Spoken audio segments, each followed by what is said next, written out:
Order. Order, senators. Can Senator Kajwang be heard in silence? Senator Kajwang. Mr. Speaker, I first want to congratulate the County Assembly of Meru. They have done their constitutional mandate. And if this parliament did half of what the County Assembly of Meru has done over the last 1 year, Mr. Speaker, the cost of living would be much lower. And some people will not be living in the houses they are living up on hills. I want to congratulate the County Assembly of Meru that whatever the outcome of today, they should not go home feeling that they did the wrong thing. They undertook their constitutional mandate. Mr. Speaker, today we are damned if we do, we are damned if we don't. Let me make it clear.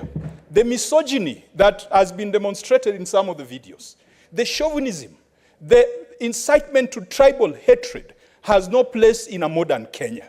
And Mr. Speaker, those are things that we should not be massaging. Those are criminal actions. Gender-based violence is such a grave criminal action that if I had an option to ask the governor a question, I would have asked whether she reported those matters to the police, because impunity breeds in silence.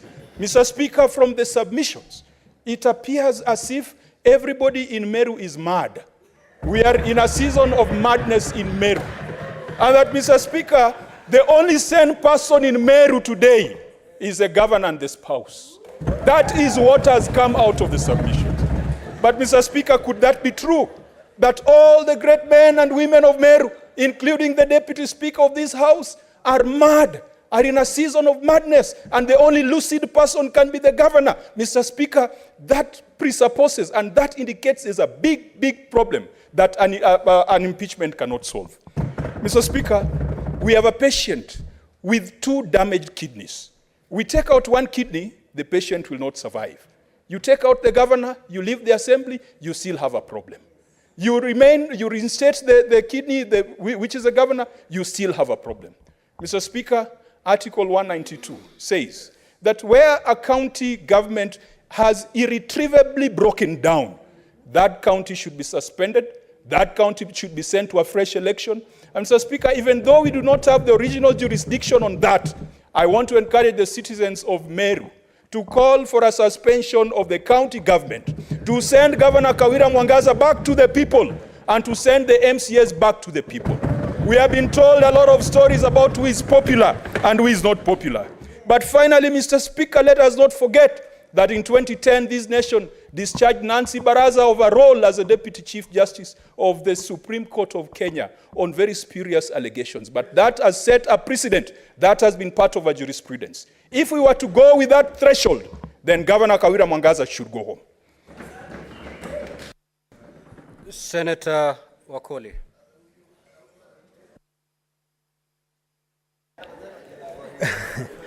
Asante Mheshimiwa Spika.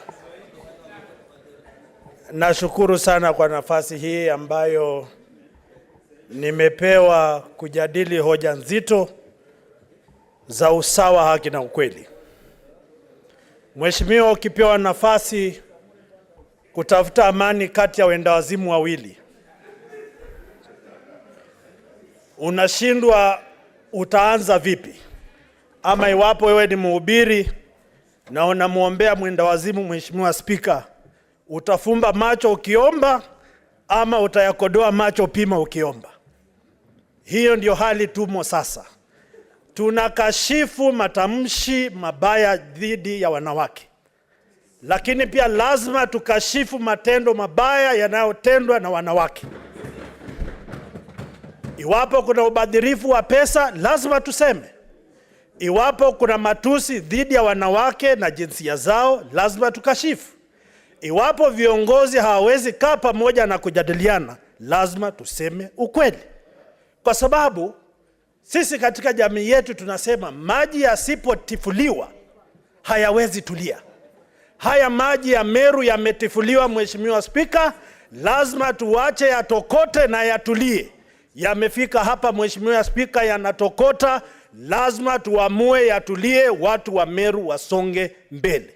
Haiwezekani viongozi hawa kusema yale wanayosema pasipo shinikizo ama kunyoshewa vidole na viongozi wengine.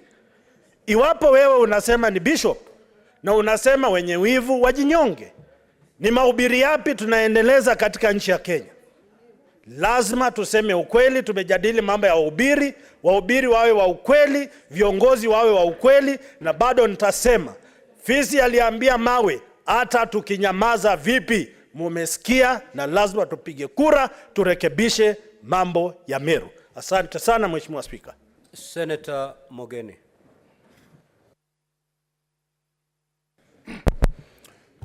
Mr. Speaker, if there is an image that had stuck with me ever since this impeachment trial started, it is the image I saw of some acts against the governor of Meru.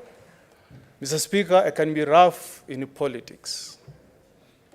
Mr. Speaker, I can make mistakes in politics, but I will never, and I've never descended to the level I saw in the videos that were displayed before this House, Mr. Speaker.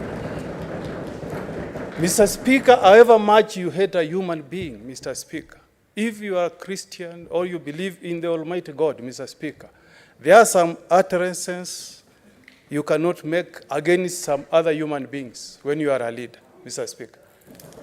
So, Mr. Speaker, despite the wrongdoings we have seen against the governor of Meru, Mr. Speaker, we must ask ourselves, Mr. Speaker, when history is written, Mr. Speaker, and we are the 47 of us who sat here, Mr. Speaker, how did our conscience respond to the videos that were played before us, Mr. Speaker? How will the people of Kenya, Mr. Speaker, judge us? Because it is not just the governor who is on trial, Mr. Speaker. It is the Senate of the Republic of Kenya that is on trial tonight, Mr. Speaker. And, Mr. Speaker, I want to state at 11:45, Mr. Speaker, without fear of any contradiction, that the vote I have tonight, Mr. Speaker, the one delegation from Nyamira, Mr. Speaker, I owe my vote, Mr. Speaker, to the great women of this country called Kenya, Mr. Speaker. I owe my vote, Mr. Speaker, to the women who have faith in me from the county of Nyamira, Mr. Speaker. I owe my vote, Mr. Speaker, to the great woman who raised me, Mama Nyamokami. And, Mr. Speaker, I want to give confidence tonight to the woman who will receive me when I go home, my wife Jacqueline, that I have respect for the women of this republic, Mr. Speaker. And when I cast my vote, Mr. Speaker, is to give assurance to my two lovely daughters, Nyamokami and Aliero, that we must treat the women of Kenya with honor and respect, Mr. Speaker. That is the vote that I carry, Mr. Speaker, tonight. I rest my case, Mr. Speaker. Senator Tobiko.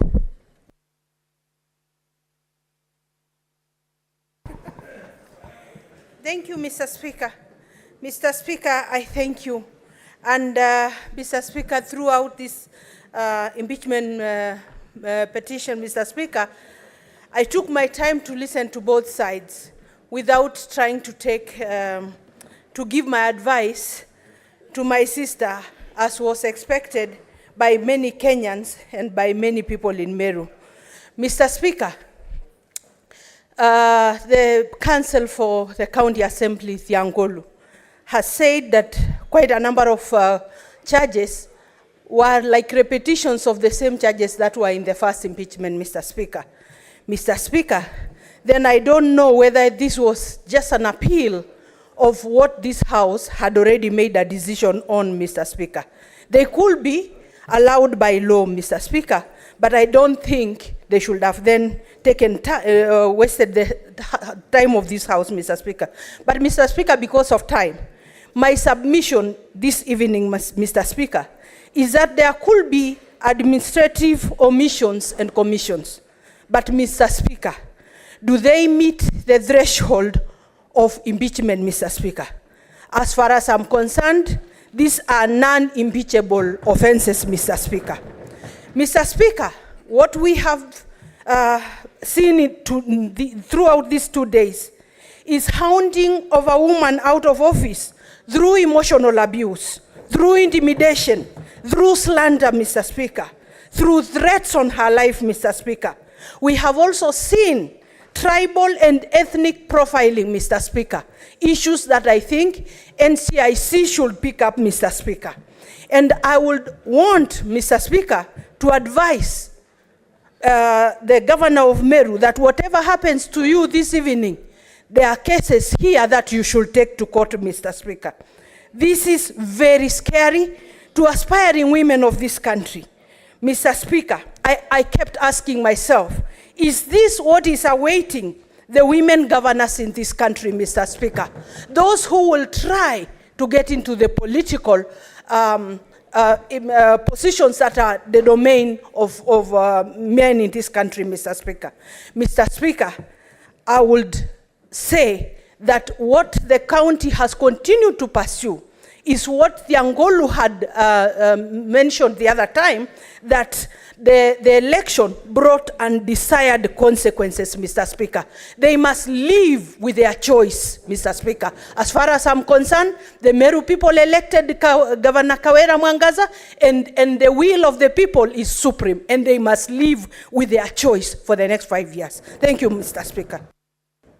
Senator Sifuna. Mr. Speaker, on my first day in this House, I took